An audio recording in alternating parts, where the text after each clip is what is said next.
Hello everyone, welcome back to my channel. कैसे हैं आप लोग? आई होप आप लोग बहुत अच्छे होंगे। मैं भी अच्छी हूँ। तो रिसेंटली मैंने आपके साथ एक ब्लॉग शेयर किया है जिसमें मेरे चाचा जी और चाची जी का बेटा हुआ है। तो मैंने उसमें बताया है कि मैं क्यों अचानक से अपने मायके आई हुई हूँ। तो मेरे उनका बेटा हुआ है, इसीलिए मैं यहीं पे रुकी हुई हूँ। जब उसका डस्ट ऑन हो जाएगा उसके बाद मैं जाऊंगी। तो उनकी पहले 2 बेटियाँ थी, उसके बाद अब बेटा हुआ है, इसीलिए सब लोग बहुत ज़्यादा एक्साइटेड है और मैं भी बहुत ज़्यादा खुश हूँ। जब मैं घर से आ रही थी तो यही लग रहा था जल्दी से जाऊँ और उसको देखूँ।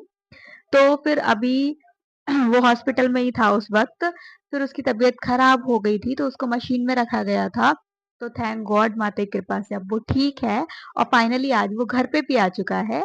तो आज 7वाँ दिन है, तो उसकी छठी है, काजल लगाया जाएगा उसके और गीत वगैरह होंगे। तो इसीलिए मैं रेडी हुई हूँ, मेरी फैमिली भी रेडी हो चुकी है।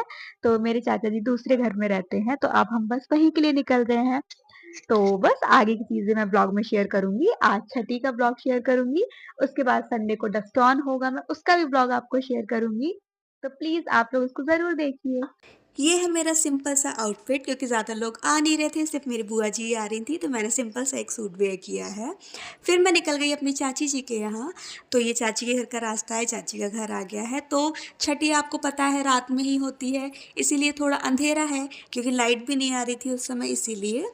उसके बाद फिर मेरी बुआ जी ने छठी की तैयारी की, तो उसके लिए काजल बनाने के लिए जो बेला पे हम सर्वे के ऊपर रखते हैं ना, तो सारा काजल आ जाता है। तो वो मेरी बुआ जी उसकी तैयारी कर रही थी। फिर हमने अ, अपने छोटू से बेबी के काजल लगवाया, बुआ से उन्होंने काजल लगाया और पहली बार उसके काजल लग रहा था, उसका पूरा फेस ही चेंज हो गया, उसका लुक ही पूरा चेंज हो गया बाबू का। तो अभी उसका नाम नहीं रखा है, तो हम लोग बस कृष्णा, कान्हा ये सब बोलते हैं।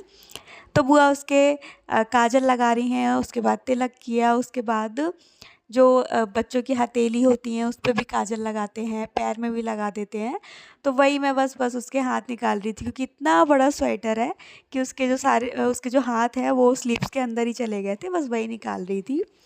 तो बस ऐसे ही ये सब हुआ। उसके बाद फिर हम लोगों ने जब बच्चा छोटा होता है तो हम जच्चा गाते हैं, गीत गाते हैं, बस फिर वही गाया, उसको आप एंजॉय कीजिए।